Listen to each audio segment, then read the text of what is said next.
Hello student, तो I hope आप सभी अच्छे होंगे। तो आज हम करेंगे क्लास 6 का प्रश्नावली 3.1 से क्वेश्चन नंबर 10 और ये क्वेश्चन आपकी किताब में पेज नंबर 58 पर मिल जाएगा। तो क्वेश्चन नंबर 10 में दिया है, इस पहेली के अन्य रूप बनाइए और अपने सहपाठियों को चुनौती दीजिए। तो पहेली कौन सी? तो आपकी किताब में पेज नंबर 56 पर एक पहेली दे रखी है, उसे पढ़ना, समझना, फिर इसको क्वेश्चन को करना।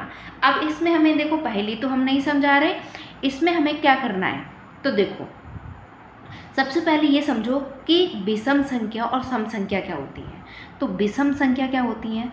तो ऐसी संख्या, ठीक है, कौन सी संख्या? ऐसी संख्या जिसमें 2 का भाग ना जाए, ठीक है। जैसे 1 हो गया, 3 हो गया, 5 हो गई, 7, 9, 11, 13, ये सब क्या है? विषम संख्या है।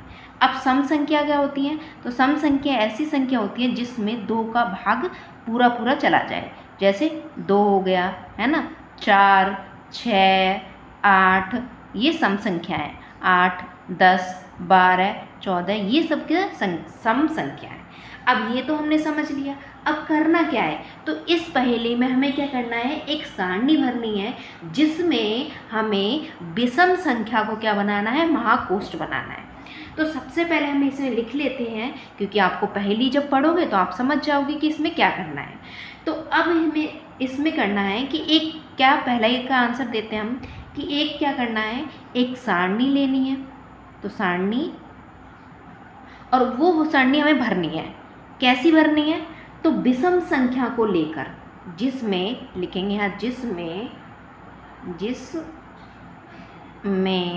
जिसमें जो संख्याएं है ना, वो कैसी होंगी? विषम। तो लिखेंगे जिसमें विषम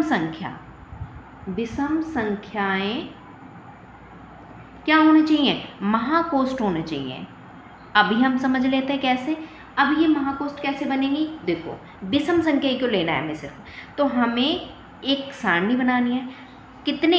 हम 5 कोष्ठ की एक सारणी बना लेते हैं। 1, 2, 3, 4, ठीक है। 1, 2, 3, 4, 5 हो गए। अब 5 कोष्ठों की हमने एक सारणी बनाई है जिसमें हमें विषम संख्या और सम संख्या दोनों लेनी है। और क्या करना है? विषम संख्या को ही हमें केवल क्या करना है? महाकोष्ठ बनाना है। समझ में आ गया? अब देखो कैसे बनाएंगे। तो सबसे पहले हमें महाकोष्ठ कब बनेगा? तो पहली संख्या हम बड़ी ले लेंगे तो क्या हो जाएगा, क्योंकि आगे तो कुछ दिया ही नहीं है। तो पहली संख्या हम बड़ी ले लेंगे तो ये क्या बन जाएगा? पहला कोष्ठ हमारा महाकोष्ठ बन जाएगा। तो इसमें हम क्या ले लेते हैं? एक विषम संख्या ले लेते हैं, जो क्या है? सबसे बड़ी संख्या विषम संख्या। तो हम इसमें क्या करेंगे? 7 ले लेते हैं। 7 क्या है? एक विषम संख्या है। तो ये क्या बन जाएगा? महाकोष्ठ कब बनेगा? जब इसकी पीछे वाली 7 वाली जो संख्या होगी वो छोटी लेंगे।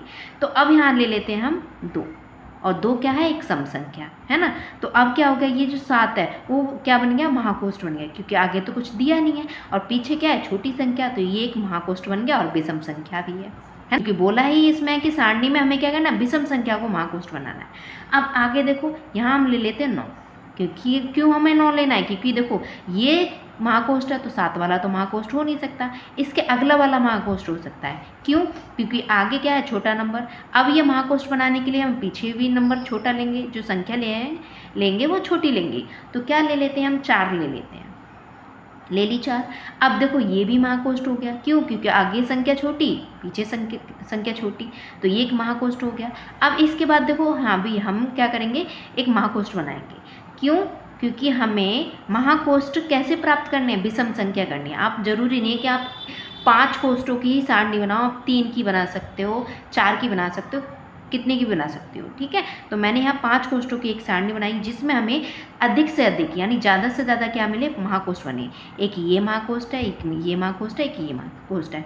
ये क्यों है? क्योंकि देखो, आगे छोटी संख्या है, पीछे कुछ है नहीं, तो ये एक महाकोष्ठ है। समझ में आ गया? तो ये हमें 3 महाकोष्ठ प्राप्त हो गए। अब देखो, महाकोष्ठ जो प्राप्त हुए हैं वो क्या है? विषम संख्या है। देखो, 7 भी एक विषम संख्या है, 9 भी एक विषम संख्या है और 5 भी एक विषम संख्या है। यानी हमें संख्या दोनों लेनी है, पर महाकोष्ठ किसको बनाना है? विषम संख्या को बनाना है। समझ में आ गया? तो हमारा इसका ये हो गया आंसर। अब आगे देखो, अब अगला क्या बोला है कि हमें संख्या, अगले में हमें क्या करना है? जो सम संख्या है उनको हमें महाकोष्ठ बनाना है। तो हम दूसरे में लिखेंगे कि एक सारणी ले बनानी है, सारणी, ठीक है, सारणी भरनी है जिसमें सम संख्या क्या होनी चाहिए, सम संख्या महाकोष्ठ होने चाहिए। लेनी हमें संख्या दोनों है, विषम भी सम भी, है ना। जैसे हमने यहाँ पर सम भी ली थी, विषम भी ली थी, पर विषम संख्या को हमने क्या बनाया था, महाकोष्ठ बनाया था। अब यहाँ पर हम क्या करते हैं, 5 कोष्ठकों की एक सारणी बना लेते हैं इस तरह से, 1 2 3 एक 4 और 1 और 5, ये 5 कोष्ठकों की एक सारणी बना ली। अब इसमें क्या करना है, हमें दोनों संख्या लेनी है। तो हम क्या करेंगे, हमें क्या बनाना है, महाकोष्ठ बनाना है। कैसी संख्या को, सम संख्या को बनाना है। तो सबसे पहले हम क्या करते हैं, 8 ले लेते हैं। क्यों, क्योंकि एक 8 क्या है, सम संख्या है ना। 8 एक सम संख्या, तो इसको हमने क्या कर लिया, महाकोष्ठ बनाना है। तो महाकोष्ठ कब बनेगा, इसके आगे तो कुछ है नहीं, इसके पीछे जो छोटी संख्या लेंगे तो ये महाकोष्ठ बन जाएगा। अब इसके पीछे हम ले लेते हैं एक विषम संख्या। क्यों, क्योंकि हमें दोनों संख्या लेनी है, पर सम संख्या को हमें क्या बनाना है, महाकोष्ठ बनाना है। तो ये एक बन गया महाकोष्ठ, और ये एक सम संख्या भी है, ठीक है, क्योंकि पीछे क्या है, छोटी संख्या, तो ये महाकोष्ठ बन गया। अब आगे देखो, यहाँ क्या ले लेते हैं हम, 6 ले लेते हैं। अब 6 भी हमारा महाकोष्ठ बन जाएगा। कैसे, क्योंकि आगे तो छोटी संख्या है, पीछे हम छोटी ले लेंगे, तो 2 ले लेते हैं हम, यहाँ 3 ले लेते हैं, क्योंकि हमें क्या लेना है, सम संख्या को महाकोष्ठ बनाना है और विषम संख्या उससे छोटी हो जाएंगी। तो 3 हो गया यहाँ पर। अब देखो ये जो 6 है वो कैसा हो गया, महाकोष्ठ हो गया, क्योंकि आगे और पीछे यानी पास की जो संख्या है वो छोटी होनी चाहिए, तो बीच वाला जो अंक होता है वो महाकोष्ठ बन जाता है। अब पीछे क्या है, इसके हम क्या ले लेते हैं, 4 ले लेते हैं। 4 क्या बन गया, एक महाकोष्ठ बन गया। तो इसमें देखो हमें 3 क्या हुए, सम संख्या वाले महाकोष्ठ प्राप्त हुए। ये एक महाकोष्ठ, दूसरा ये, तीसरा ये, ठीक है। और इस ये जो तीनों संख्या है महाकोष्ठ है, महाकोष्ठ के साथ क्या है, ये सम संख्या है, और विषम संख्या हमारी महाकोष्ठ इसमें नहीं है, सिर्फ इसमें है, ठीक है। तो इस तरह से ये सारणी हमने बनाई। आप जब इसको पढ़ोगे, आप इसमें पहेली है जो 56 पेज नंबर 56 पर आपके, तो उसको समझोगे, पढ़ोगे, तो आपको खुद पता चल जाएगा कि कैसे ये लेनी है संख्या, ठीक है। तो ये एक हम यहाँ लिखेंगे कि ये महाकोष्ठ है, इसमें ये एक महाकोष्ठ है, और कैसी हैं, विषम संख्या वाले महाकोष्ठ हैं ये, और ये एक महाकोष्ठ है। अब इसमें सम संख्या वाले जो महाकोष्ठ हैं वो कौन से हैं, ये है सारे, ठीक। महाकोष्ठ है और ये सम संख्या है, ये महाकोष्ठ है, एक सम संख्या है, ये महाकोष्ठ है, एक सम संख्या है। तो इस तरह से हमने क्वेश्चन नंबर 10 किया। इस प्रश्नावली का लास्ट अंतिम क्वेश्चन था, तो हमने इसे समझ लिया।